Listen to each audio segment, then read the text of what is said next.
जुन्नर नगरपालिकेच्या विशेष समित्यांची निवडणूक प्रक्रिया पार पडलेली आहे। ज्येष्ठ नगरसेवक मनसेचे गटनेते जमीरभाई कागदी यांची आरोग्य समितीच्या सभापतीपदी निवड झालेली आहे। जमीरभाई, सर्वप्रथम तुमचं अभिनंदन। धन्यवाद। आजच्या निवडणूक प्रक्रियेमध्ये राष्ट्रवादी काँग्रेस आणि आपला माणूस आपली आघाडी यांचं मनोमिलन झाल्याचं दिसून येत आहे। नागरिकांमध्ये तशा प्रकारची चर्चा आपण काय सांगाल? नाही, आमचं बऱ्याच दिवसापासून त्या संदर्भात चर्चा होती की आपण समविचारी पक्ष एकत्र याव्या संदर्भात, आणि त्यानुसार आम्ही तो निर्णय घेतला। परंतु ह्या निर्णयामध्ये वरिष्ठ पातळीवरील कोणी सहभागी नाही आहे। हा माझा स्थानिक पातळीवर मी आणि दिनेश दुबे यांनी घेतलेला निर्णय आहे। नगराध्यक्षांच्या ज्या मनमानी कारभाराला कंटाळून म्हणजे स्टँडिंगमध्ये ज्या पद्धतीने कामकाज करता येते ते किंवा नगरपालिकेत कामकाज करता येते त्या विषयाला कंटाळून मग आम्ही ती युती केलेली आहे। त्याच्यामध्ये असा वरिष्ठांचा काही विषय नव्हता किंवा आदरणीय आमदार शरददादा सोनवणे या निर्णयामध्ये कुठेही सहभागी नाही आहे। हा माझा वैयक्तिक लेवलचा विषय होता। आमदारांना मी कॉन्टॅक्ट केले भरपूर, परंतु ते कामात व्यस्त असल्या कारणामुळे मुंबईला होते आणि त्यांचा माझा शेवटच्या टप्प्यापर्यंत म्हणजे कॉन्टॅक्ट झालाच नाही। आणि ही निवडणूक आम्ही राष्ट्रवादीच्या आणि आपला माणूस आपल्या आघाडीच्या युतीने ही निवडणूक फायनल केली। ही निवडणूक प्रक्रिया जरी पार पडली असेल तर तुमच्या गटाची एक नगरसेविका ऐनवेळेस गैरहजर होती, काय कारण सांगाल? आमच्या गटाची एक नगरसेविका आणि राष्ट्रवादीच्या गटाची एक नगरसेविका गैरहजर होती। म्हणजे ती आले गैरहजर राहून आणि नंतर त्यांनी सही करून त्यांनी शिवसेनेच्या अनुमोदक पदावरती सही केली, तर तो त्यांचा पक्षाचा विषय आहे। माझी नगरसेविका कविताताई गुंजाळ यांच्या घरी आम्ही रात्री मीटिंग घेतली आणि ठरवलं बाबा अशा ध्येय धोरण काय करायचं आपल्याला पक्षाचं, आणि ते ठरल्यानंतर आपल्याला राष्ट्रवादीसोबत जायचं। आणि असं ठरल्यानंतर शेवटच्या टप्प्यात पहिल्यांदा वेगळे विषयावर चर्चा झाली सगळी, आणि त्या सगळ्या चर्चा संपल्यानंतर नगराध्यक्षांकडून निगेटिव्ह रिप्लाय आल्यानंतर मग आम्ही राष्ट्रवादीकडे गेलो आणि राष्ट्रवादीकडे गेल्यानंतर आम्ही तिकडं ठरवलं बाबा असं करायचं आपल्याला। त्यानुसार मी सकाळी 11 वाजता त्यांना व्हीप द्यायचा प्रयत्न केला, परंतु ते घरी नव्हते। घरी नसल्यामुळं मग मी त्यांना SMS द्वारे आणि व्हॉट्सअपद्वारे त्यांना व्हीप बजावला आणि त्याच्यात त्यांना व्हीप प्राप्त झाला। व्हीप प्राप्त झाल्यानंतर पहिल्यांदा मी त्यांना फोन केले भरपूर, तर ते उचलत नव्हते। ते उचलत नसल्या कारणामुळे मग त्यांना मी व्हीप दिले आणि व्हीप दिल्याच्या नंतर त्यांनी मग नंतर व्हीप भेटल्यानंतर त्यांनी मला फोन केला, बोले आम्ही आजारी आहे आणि आजारी असल्या कारणामुळं आम्ही नंतर येऊ असं ते मला बोलले, 3 वाजताच्या आसपास येऊ। परंतु मी त्यांना नंतर फोन केला तर त्यांनी फोन उचलले नाही। 2-3 फोन केले मी त्यांना आणि ते आले नसल्यामुळे मग आमची सगळी आतली गणितं सगळी बदलली आणि गणितं बिघडली सगळी आतली। एक नगरसेविका गैरहजर असल्या कारणामुळं मला ज्या पद्धतीने समित्या ॲडजस्ट करायच्या होत्या त्या मला करता आल्या नाही, आणि न करता आल्यामुळं माझी एक समिती ही माझ्या हातून गेलेली आहे। आणि समिती गेल्यामुळं आणि त्याच्यात ते राष्ट्रवादीची पण नगरसेविका आहे।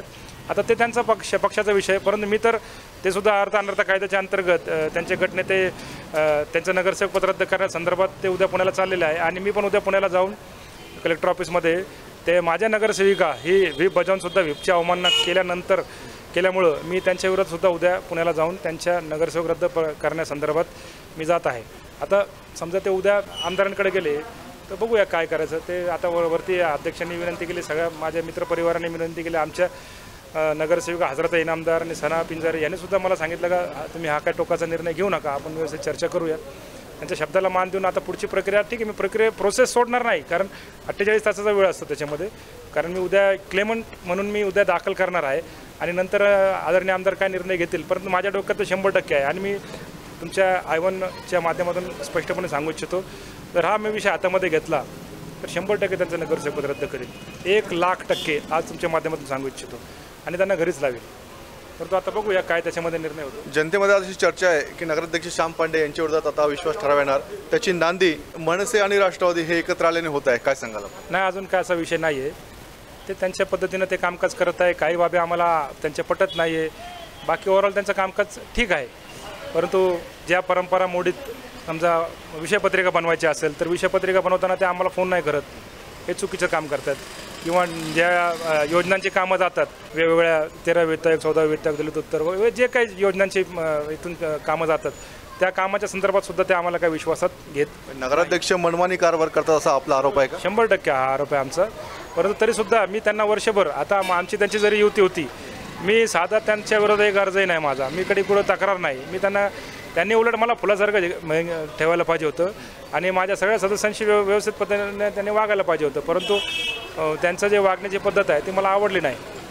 चुकीच्या पद्धतीने ते त्यांच्या काही गोष्टी आहेत ते नगरसेवकांना फोन न करणे किंवा त्यांना विश्वासात न घेणे, कामं बसवताना योग्य पद्धतीने कामं न बसवणे, हे मला थोडंसं त्यांचं ऑड वाटतं. त्याच्यामुळं आम्ही निर्णय घेतला का बाबा त्यांना थोडंसं चेकमेट करण्याच्या हिशोबाने आपण राष्ट्रवादी संघ युती करूया. याचा काय निर्णय होईल तो होईल. समजा आज जरी मला एक समिती त्याच्यात कमी भेटली तरी काय हरकत नाही. शिवसेनेला आम्ही 4-1ने तरी पछाडलं. हा आमच्यासाठी पॉझिटिव्ह बाब आहे. जमीरभाई, यापूर्वीच्या कार्यकाळात आपण पाहिलं की जुन्नर नगरपालिकेची पाणीपुरवठा योजना अद्यापही कार्यान्वित झालेली नाही आहे. आपण सांगितलं होतं जर ही योजना 4 महिन्यात कार्यान्वित झाली नाही तर मी उपोषणाला बसण्याचा इशारा देणार आहे. ही योजना कार्यान्वित झालेली नाही आहे. आता मात्र राष्ट्रवादीने तुम्ही एकत्र आलेला आहात, विशेष समित्यांपुरते का एकत्र आलेला आहात, काय सांगाल आपण पुढची भूमिका? नाही ना, जुन्नर शहरामध्ये चांगलं स्वच्छ पाणी जायला पाहिजे ही माझी वैयक्तिक इच्छा आहे आणि ते व्हायलाच पाहिजे. खरं म्हणजे आता नगराध्यक्ष मागील 5 वर्ष जवळपास 3.5 वर्ष पाणी योजनेवर होते आणि आता 2 वर्ष पूर्ण झालेले आहे त्यांच्या कार्यकालाची. खरं म्हणजे हा त्यांनी हाताळायला पाहिजे होता विषय, काय कसं काय व्हायला पाहिजे. त्यांना प्रत्येक ठरावामध्ये आम्ही पाण्याच्या संदर्भात त्यांना सहकार्य केलेलं आहे. मी पाणी योजनेच्या बाबतीत काय असून द्या किंवा नवीन ठेकेदार असून द्या किंवा त्या ठेकेदाराला पूर्व चालना देण्यासंदर्भात असून द्या, आम्ही त्यांना वेळोवेळी सहकार्य केलेलं आहे. आमचं म्हणणं हेच आहे का ही योजना लवकरात लवकर कार्यान्वित व्हावी. ठीक आहे, हरकत नाही. आता समजा आता पाणी पुरवठाचे आता काय जे नवीन आलेले सभापती आता बसून आम्ही काय निर्णय घेऊ. नगराध्यक्षांना पण त्यांच्या सोबत बसून जुन्नर शहराला स्वच्छ आणि क्लिअर पाणी जावं असं या दृष्टिकोनातून आपण काम करू. तुमच्याकडे आरोग्य समिती सभापतीपद आलेलं आहे. राष्ट्रवादी काँग्रेससुद्धा तुमच्याबरोबर आहे. राष्ट्रवादी काँग्रेसचे गटनेते दिनेश दुबे यांनी यापूर्वीसुद्धा स्लॉटर हाऊस चालू व्हावं म्हणून त्यांचं समर्थन दिलेलं आहे. तुम्ही आता आरोग्य सभापती या ठिकाणी काम करत असताना स्लॉटर हाऊस चालू होणार का? स्लॉटर हाऊस चालू होण्यासंदर्भात मी अनेक अर्ज दिलेले आहे.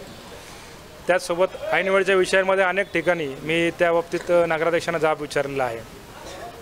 100% स्लॉटर हाऊस चालू होण्याच्या बाबतीत मी पॉझिटिव्ह आहे आणि स्लॉटर हाऊस चालू झाल्यानंतरच हे अनधिकृत आणि बेकायदेशीर जी कत्तली ज्या चालू आहे त्या कत्तली बंद होतील आणि त्याच्यासाठी स्लॉटर हाऊस जुन्नर शहरामध्ये चालू होणे अत्यंत काळाची गरज आहे, गरजेचं आहे. लोकांना माहीत नाही अवैध कत्तली किती चालू आहे, काय लोकांना त्रास आहे. आता आमच्या हजराताईच्या तिकडं प्रचंड दुर्गंधी उठते, तर त्याच्यामुळे हे सगळं बंद होऊन एका ठिकाणी येईल ट्रीटमेंट प्लांट आहे तर वास येणार नाही. चांगल्या पद्धतीनं ते स्लॉटिंग होईल तिथं आणि एकाच ठिकाणी सगळं स्लॉटिंग होत असल्या कारणामुळे सगळ्या योग्य पद्धतीनं ते आपल्याला नियंत्रित करता येईल.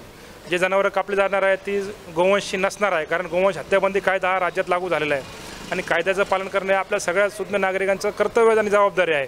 त्याच्यामुळं स्लॉटर हाऊस चालू होणं हे फार अत्यंत गरजेचं आहे. स्लॉटर हाऊस चालू झाल्यानंतरच सगळे जे हे अनधिकृत कत्तली वगैरे जे काही आहे ते मार्गी लागणार आहे आणि त्या संदर्भात वेळ पडल्यावर मी त्या संदर्भात माहिती घ्यायचं काम चालू आहे. बऱ्याचपैकी माहिती माझी संकलित झालेली आहे आणि वेळ पडल्यावर मी हायकोर्टात जाणार आहे त्या विषयात. जुन्नर तालुक्याचं वातावरण पाहिलं तर टोल नाका असेल, वारुळवाडी गुंजावडी रस्ता असेल, राष्ट्रवादी काँग्रेसचे कार्यकर्ते आणि मनसेचे कार्यकर्ते हे एकमेकात कुठेतरी भिडलेले दिसून येत आहेत. आजसुद्धा त्या प्रकारची गर्दी जुन्नर शहरामध्ये दिसून आली. एकीकडे हे वातावरण आणि आज जुन्नर नगरपालिकेत मात्र विशेष समित्यांच्या संदर्भात मनसे आणि राष्ट्रवादी एकत्र आलेले दिसून येत आहेत. काय सांगाल जमीरभाई? नाही, तो वेगळा विषय आहे. रस्त्यावर आंदोलनं करणे आणि हा वेगळा विषय आहे. हा विषय समित्यांचा विषय होता आणि विषय समित्यांच्या संदर्भात आपण कामकाज करत असताना नगरपालिकेचं काम कसं चांगल्या पद्धतीने हवं आपलं हेच उद्दिष्ट डोक्यामध्ये असतं. त्याला कुठे वरच्या राजकारणाची कुठे त्याला झालर नसते किंवा वरती काय निर्णय झाले किंवा खाली काय आपण निर्णय घ्यावे त्याचं काय इम्प्लिमेंट, कारण जुन्नर शहर आपल्याला चालवायचं, मग आम्हाला सर्वांना चालवायचं आहे. त्याच्यामुळं माझं तर वैयक्तिक भूमिका अशी असते का जुन्नर शहर नागरिकांनीच हे जुन्नर शहर चालवावं, बाहेरून कुठेही कोणत्याही प्रकारचा हस्तक्षेप होऊ नये. त्याच्यामुळं माझं असं मत असतं का आपले जुन्नरचे निर्णय आपण स्थानिक पातळीवर घ्यावे. हा ठीक आहे, माझे नेते आदरणीय शरददादा सोनवणे आहे, ते मला भाऊ मानतात, मी त्यांचे प्रत्येक शब्द मानतो, त्यांना कुठं टाळत नाही, कधीच विषय त्यांना त्यांच्या परवानगीशिवाय काय करत नाही. परंतु हे करत असताना माझी एक प्रामाणिक इच्छा अशी असते का जुन्नर शहर चालवताना ते सगळ्या जाती धर्माच्या लोकांनी मिळून चांगल्या पद्धतीनं जुन्नर शहर चालवावं. जमीरभाई, ह्या विशेष समित्यांच्या निवडणुकीच्या प्रक्रियेत राष्ट्रवादी आणि आपला माणूस आपली आघाडी कुठेतरी एकत्र आल्याचं चिन्ह होतं, परंतु राष्ट्रवादीची एक नगरसेविका आणि तुमच्या गटाची एक नगरसेविका आज गैरहजर राहिलेल्या आहेत. काय सांगाल? आमच्या गटाचे नगरसेवक जरी गैरहजर राहिली तरी मी त्यांना डोक्याने त्यांना वेगळ्या याच्यामध्ये ॲडजस्ट केलं होतं. म्हणजे ती जरी गैरहजर राहिली होती ते गैरहजर मला दिसलं जसं का ते हजर राहणार नाही सभागृहात, तर मी त्यांना उपाध्यक्षाच्या समितीमध्ये टाकलं होतं. त्याच्यामुळे आम्हाला तिथं धोका नव्हता. परंतु आम्हाला खरा धोका जो झाला त्या राष्ट्रवादीच्या एका अल्पसंख्याक नगरसेविकेमुळे आमची अल्पसंख्याक नगरसेविकेचा घात झाल्यामुळं आमची एक समिती शिवसेनेला गेलेली आहे आणि ते आता त्यांचा अंतर्गत पक्षाचा प्रश्न आहे, ते काय करतात आहे. परंतु एक मात्र नक्की, इथे समाजाच्या माणसाच्या पाठीमध्ये खंजीर मारलेला आहे. स्थायी समितीमध्ये आता मात्र राष्ट्रवादी काँग्रेस आणि मनसे आघाडी यांचं बहुमत असल्याचं दिसून येत आहे. आगामी काळात जुन्नरकरांना विकासाची चाहूल लागणार का? 100% आता 4-2 असे झालेले आहे. म्हणजे टोटल 6 आहे अध्यक्ष धरून, आणि 6 पैकी आता 2 आहे. आणि ह्याच्या मागे स्टँडिंग अशी होती का राष्ट्रवादीचे 2, आपला माणूसचे 2 आणि शिवसेनेचं 1 आणि नगराध्यक्ष स्टँडिंगचे अध्यक्ष. जरी आतमध्ये काय चुकीचा निर्णय होत असला तरी शिवसेनेकडं बहुमत होतं. बहुमत म्हणजे अध्यक्ष धरून 3, आणि ज्यावेळेला 3-3 झाले तर कास्टिंग वोटचा डबल मताचा त्यांना अधिकार असल्या कारणामुळे ते निवडणूक जिंकायचे. परंतु आता काय झालं का 4-1 असल्या कारणामुळं किंवा नगराध्यक्ष धरून 4-2 झालं असल्या कारणामुळं आता मोठ्या प्रमाणात आम्हाला स्टँडिंगवर अंकुश ठेवता येईल आणि चांगल्या पद्धतीने कामं करता येईल. जे आता आपण बघितलं आहे का मागच्या वेळेला जे 6-7% अभावनी कामं भरली गेलेली आहेत, ते आता नगरपालिकेचे नुकसान झालेले आहे, ते नुकसान आम्ही थांबवू 100%. जमीरभाई, तुम्ही मनसेचे गटनेते आहात, आता आरोग्य समितीचे सभापतीसुद्धा तुम्ही झालेला आहात. आरोग्य समितीचे सभापती म्हणून जुन्नर शहरातील कुठल्या कामांना तुम्ही प्राधान्य द्याल? मुख्याधिकारी काम चांगलं करतात आहे आणि जुन्नर नगर परिषद स्वच्छ सर्वेक्षणाच्या संदर्भात किंवा स्वच्छता अभियानासंदर्भात चांगलं काम चालू आहे. त्यालाच अजून चांगल्या पद्धतीने करण्यासंदर्भात आपण म्हणजे घनकचऱ्यामध्ये त्याच्यामध्ये आता नवीन एक STP बसवायचं चाललं आहे. तिथं त्या STPमध्ये आदरणीय आमदारांच्या माध्यमातून मोठ्या प्रमाणात फंड आणूया, किंवा जे पाणी जातं आहे गटरांचं, त्या गटराच्या पाण्यानं ETP बसवूया, असं एक माझ्या डोक्यात कल्पना आहे. माझ्या कार्यकालामध्ये एक मोठा निधी मी आदरणीय आमदारांच्या माध्यमातून आणून घनकचरा व्यवस्थापनामध्ये STP आणि इथं ETPच्या संदर्भात मी प्लॅनिंग करणार आहे. निश्चितच विषय समित्यांची निवडणूक प्रक्रिया पार पडलेली आहे. राष्ट्रवादी काँग्रेस आणि मनसेचे एक नगरसेविका गैरहजर राहिलेले आहे. पक्ष त्यांच्यावर काय कारवाई करणार हे मात्र थोडं गुलदस्त्यात आहे. परंतु आरोग्य समितीचा सभापती म्हणून जुन्नर शहरात घनकचरा व्यवस्थापनाचं कार्य मी मार्गी लावणार. त्याचप्रमाणे स्लॉटर हाऊससुद्धा चालू व्हावा असा सुद्धा प्रयत्न जमीर कागदी करणार आहेत. कॅमेरामॅन राजेश आंबलेसह अमोल गायकवाड, I1 न्यूज, जुन्नर.